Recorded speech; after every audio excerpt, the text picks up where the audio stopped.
Nous passons à la question de Madame Sylvie Tolmont, à Monsieur le ministre de l'Économie et des Finances.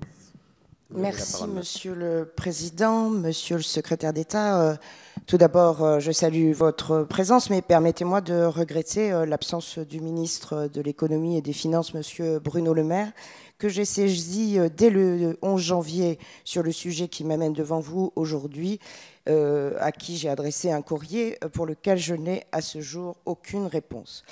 Donc, Monsieur le ministre, le 10 janvier dernier, les salariés de l'entreprise T-Connectivity, leader de l'industrie connectique située à Logne sur ma circonscription, ont appris brutalement et contre toute attente la mise en œuvre d'un PSE, la suppression de 140 emplois sur un effectif de 161 salariés, ce qui nous laisse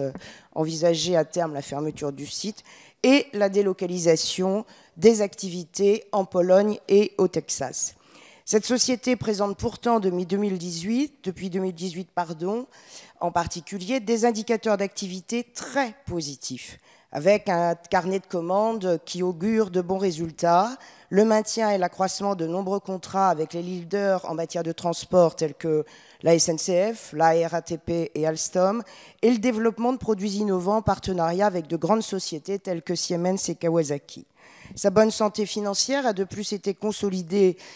par des embauches récentes en CDD, en CDI, mais également le recrutement d'intérimaires, et puis également par un investissement récent à hauteur de plus d'1 million d'euros injecté dans le secteur de l'usinage. Autant de motifs d'espérance pour les salariés, lesquels étaient maintenus dans la croyance récemment encore que leur entreprise, dont les voyants étaient donc au vert, s'était finalement remise sur les rails. L'annonce de ce plan est donc totalement incompréhensible, voire scandaleux, et semble davantage relever d'une stratégie d'optimisation des bénéfices venant d'un groupe américain qui emploie 90 000 personnes dans le monde entier et qui a choisi, je le précise, d'installer son siège social ensuite. Je précise aussi que ce groupe a bénéficié du soutien des collectivités territoriales, la région des Pays de la Loire, le département de la Sarthe, Le Mans Métropole, à hauteur de 700 000 euros.